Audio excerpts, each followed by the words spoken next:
not-so-calm after the storm, and the not-so-calm before the inevitable next storm.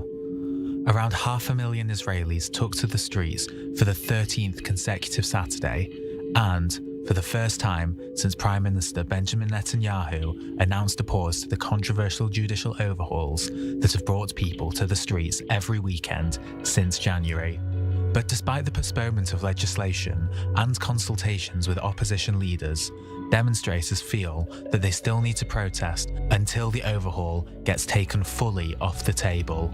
And with Passover approaching, Netanyahu has a lot on his Seder plate to deal with. Netanyahu only paused the legislation after backlash following his sacking of Defence Minister Yoav Gallant for speaking out against the reforms.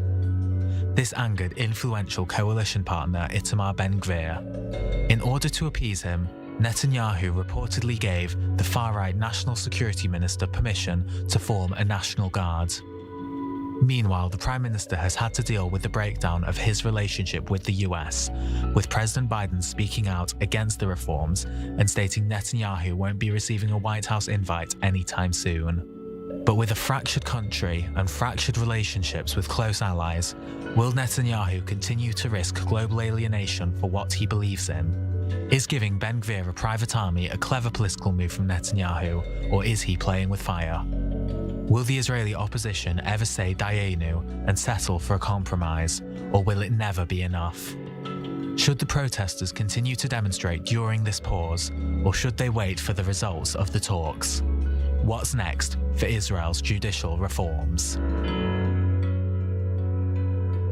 So let's get to it, dear panelists. What's next for Israel's judicial reform? As always, we begin with our quick fire round, 30 seconds each to lay out your initial stance on the matter, and we pick it up from there. So Nitzana Darshana Leitner, please take the lead. Your 30 seconds are on.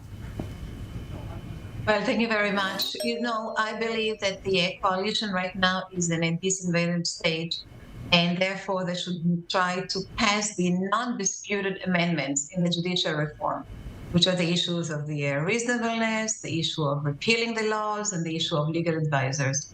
They should treat the symptoms instead of treating the disease. The disease is the figure of the judge, changing the composition of the committee that appoint judges in Israel, in which there will not be an agreement. They will simply not reach it.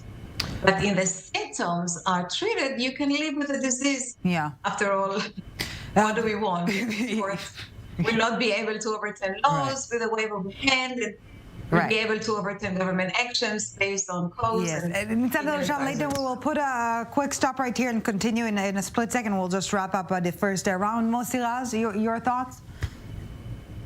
I think the protest is going to go on. I don't see any compromise. Even today, the government actually decided to have a National Guard led by Ben-Gvir, a violent minister. So it's all attacks of the government against the 52% of the Israelis who did not vote for the government. I don't see that the government wants any compromise, or just they want us to stop. Yes, and we will dive in deeper, obviously, into the National Guard of Ben-Gvir in the second part of our discussion. But last and definitely not least, Mr. Mark Regev, your take? So I'm with the some 60% of the Israeli population that wants to see the reforms go through with a consensus. And I think we should all be supporting at this stage the process. All the major parties are in it, Likud, the Yesh Atid, Machaneh Mamlachti, everyone is there. We have a national interest in a successful process, in reaching a compromise, and that's where the focus should be. And on that note, let's please feel free to interact from this point onwards, dear panelists. And let's begin from the point Ambassador Regev just made. Are negotiations real, or merely, this make-believe lip service, so to speak, industrial calm until after the holidays? Nitzana. Listen, the ball is in the court of the opposition. Why is that? Because the coalition basically lost. The coalition now is in the hands of the opposition. The coalition wants to pass the reform. The opposition can tell her no. So the whole talks about trying to pass it are unfortunately on a thin air. If the opposition will insist and refuse to any proposal on behalf of the coalition, there will be no agreement, there will be no consensus, and there will be the end of the reform. This is why a lot of people believe that the talks are just to pass the time until after the holidays, to let us go through the national days of Yom Ha'atzmaut and Yom HaZikaron peacefully, and then hell will break down again when we reinstate the try to pass the reform. So Moshe Raz, should anti-reform demonstrations really continue? You've alluded to that in your opening remarks. What is the end game for protesters? Will anything be enough? I'm not sure what is the end game, but it's not only about the judicial reform or overhaul. It's the feeling that the government is against 52% of the citizens who did not vote for the government, and the feeling of people that their way of life is in a risk, in a big risk, that the government can legislate in one night, yes, right now, in one night to nominate the judge in the court, that the government can does whatever the government want, that we don't have we don't secure our basic rights in not only in the constitution, in the law, like equality, like freedom of speech, like freedom of protest. So the government has to do a lot in order to stop this protest, because this protest is an outcome of the majority of the Israelis, at least 52% who did not vote for this government, who are afraid to their way of life, and I would say even more than that, afraid that their kids are not going to stay here. And we are seeing an awakening, if you will, of the counter camp as well when it comes to demonstrations, right-wing demonstrations, or rather pro-reform demonstrations. And in this respect, Ambassador Regev, an interesting phenomenon we're seeing, U.S. flags at the anti-reform demonstrations, and we usually tend to speak about Israel-U.S. ties in the context of bipartisanship from the American standpoint, but I want to ask you whether the U.S. is becoming a partisan issue on the Israeli side. So I think President Biden's comment last week were a mistake from his perspective, because he made the comments after there was already an agreement to postpone the legislation, to delay the legislation, and to go into this process of national reconciliation to try to get an agreement. And as the other panelists said quite clear, it's not clear that we will succeed, but we have to try. It's in the national interest to try. And what Biden did, I think, is unfortunately, he undermined the negotiations, because why should anyone on the opposition side compromise when the American president has openly come out and said he's against these reforms? Now, I think there's a certain amount of cynicism here in the American position, a certain amount of hypocrisy. Just 1 month ago, at the anniversary of the Ukraine war, he was in the president himself was in Warsaw. He was hugging the Polish leadership, not particularly known for their liberal values. Yes, and yet in Israel, when it's not clear what's happening with our reform process, he's got such an unequivocal position. And I, as a seasoned diplomat, I always say, well, or he misspoke, or he's covering another agenda. Is it possible that he's worried about other things and he's using the judicial reform as cover?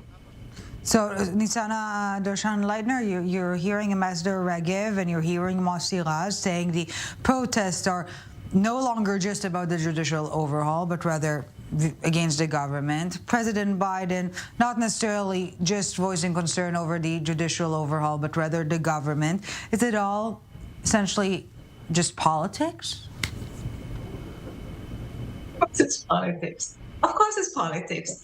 The protesters never were only for the judicial reform. They lost in the last elections. The coalition was able to form a government which is not alike and not funded by the opposition. And they're trying to overthrow the government, the legally elected government, by demonstrations. Now, I'm not saying that the coalition was 100% in this path. They wanted to pass a judicial reform which is agreeable on the majority of people in Israel. Everybody think for the previous governments that there is a crucial need for judicial reform. The problem was the way the coalition did it. They did it as an elephant in a china shop.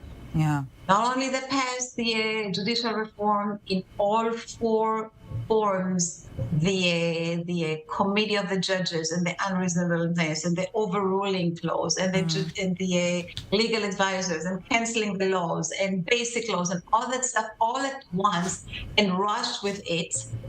They also passed or tried to pass, I'm telling you, like awkward legislative initiatives. Not the what, but the irritated, how. Irritated the opposition. So the mass of the people we see on the streets are not against judicial reform. They are afraid of the government and they want, in illegal ways, to throw it out. Moshe Raz, I can see you nodding there. Yes, but I want to say, I didn't say that the protest is against the government. Of course it is, but I didn't say that. I say the government is against the citizens. And this is, not all the citizens, against the majority of the citizens. And this is why people are going to the streets, because they are afraid of this hatred of the government against women, LGBT, leftist, media, court, liberals, whatever. The government was, overkilling, shooting on everybody. Of course, as a metaphor, they did not shoot anybody. And people are afraid that the ministers in the government just hate them. And they have no rights. I mean, no secure rights. Right now they have rights, but no secure rights, and everything can happen. And this is why people are going to the streets. And I don't see them stop. First, I don't see any compromise. The protest will be against compromise. And what is compromise? I mean, the government want to rule the court. What is the compromise? That they will have a half of ruling of the court. So I don't see it happens, and the government has to think very, very hard how to do that. Okay, Moshe Raz, Nitzana Darshner-Leitner, and of course Ambassador Mark Regev. We will hear from all of you right after the break, but we do need to make a short stop right here. Much more to follow right after the break, most notably the notorious IBG, the Ben-Gvir forces being set up. Don't go anywhere. We're back in a bit. Welcome back to the summit. Still with us, Ambassador Mark Regev, Nitzana Darshner-Leitner, and Moshe Raz. Thank you all so very much for staying with us. We're also staying on topic, of course, but before we get back to our conversation, our I-24 News correspondent, Pierre Kloschendler, is currently at a rally in Tel Aviv, but not those demonstrations for or against the reform, but rather one calling to keep the IDF out of it, out of politics. Let's take a listen. When they hear Israel's defense forces, they respond to the call. They're here, 2,000 to 3,000 veterans of the wars of Israel. They came here for one call: no to the politicization of the army, no to refusing inside the army, and yes, for a broad consensus between politicians, between coalition and opposition, that will create a broad consensus around a potential judicial reform.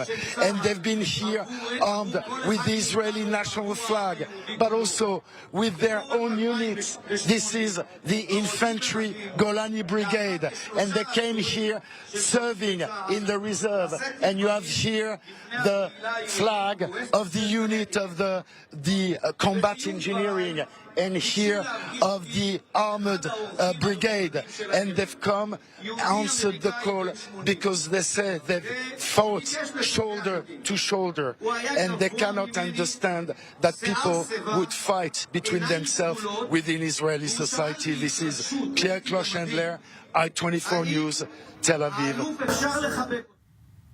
Yes, so thank you, our Pierre Clochendler there. So let's get to it. Another quick round of 30 seconds each. Should, or more accurately, could the security establishment, the IDF, the police stay apolitical? Mark Regev, please take the lead. They must stay apolitical. It's only in South American military juntas where the army makes politics. In a democracy, the army must be above politics. It must be responsive to the demands of the elected government. It can't make policy on its own. That's what democracy is all about. And those people who are trying to use their military rank to use protest to push a political position, that is just wrong. It's anti-democratic. Nitzana Doshan-Leitner, your thoughts? Yeah, well, the security establishment should always remain apolitical. This was the case in all previous disputes in Israel, in the Oslo agreements, in the disengagement. The national camp gritted its teeth and did not dare to bring the army into the struggle. So the army is not political, it belongs to the entire nation, and it must remain this way. The damage caused by the opponents of the reform to the army, to the unity of the army, and thus to the overall security situation in Israel is enormous, if not irreversible. Wow. Mossi Raz, your take. I agree about the apolitical situation of the army that must be apolitical. But I want to say, in the last 46 years, when the right wing is in power with the war policy, I was served so many years and risked my life, and all of us has done the same. I've done the same. What happened now is that the government is risking the soldiers not only for their life, but the government is risking them in a hug, and this is why people are going out. But Mossi Raz, and let's feel free to interact, of course, from this point onwards, can the IDF ethos be recovered, or is it irreversible, as Nitzana was suggesting? No, I think it can be recovered, but of course things has to be different. I mean, the government cannot legislate what there are people in the coalition who want immunity to soldiers, because then it might make all the soldiers as criminals. The government cannot weaken the court, because then it risks the soldiers. So the government has to do a lot in order to recover the situation of the army. Ambassador Mark. One more sentence. Part of this government policy is violence. And when you are violent, all the reactions are violent. And this is why we see more Israelis being killed by Palestinians, more Palestinians being killed by Israelis, more women being killed by men, more Palestinian citizens are being killed by... Yeah, really? Domestic violence is a matter to be blamed on the government? Of course. How can you see the numbers? All year 2020, 10 women were killed by their husband, and now in 3 months we have 20, and now in 3 months we have 9.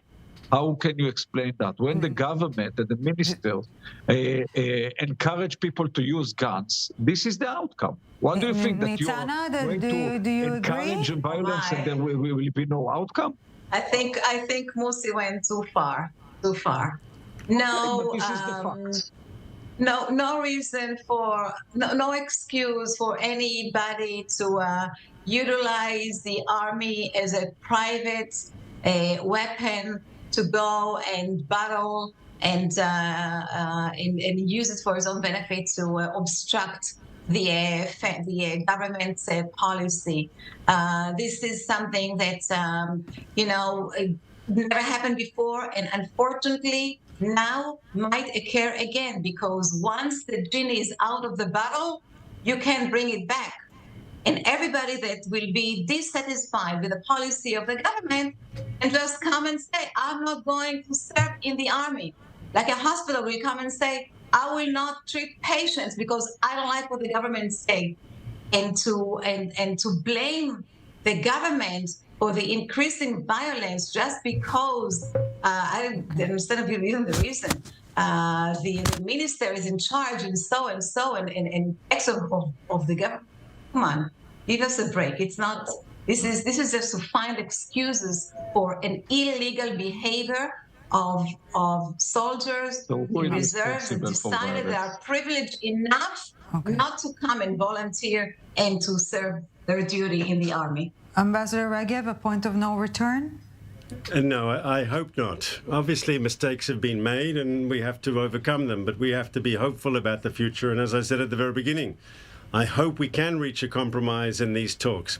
I want to raise one issue, though, because my colleague Raz made the issue about gay rights in Israel. And for some of the protesters, they push this government as the Antichrist in that we're against the rights of the LGBT community. And if we're frank, there are members of the coalition who are very, very conservative, if not reactionary, on these issues.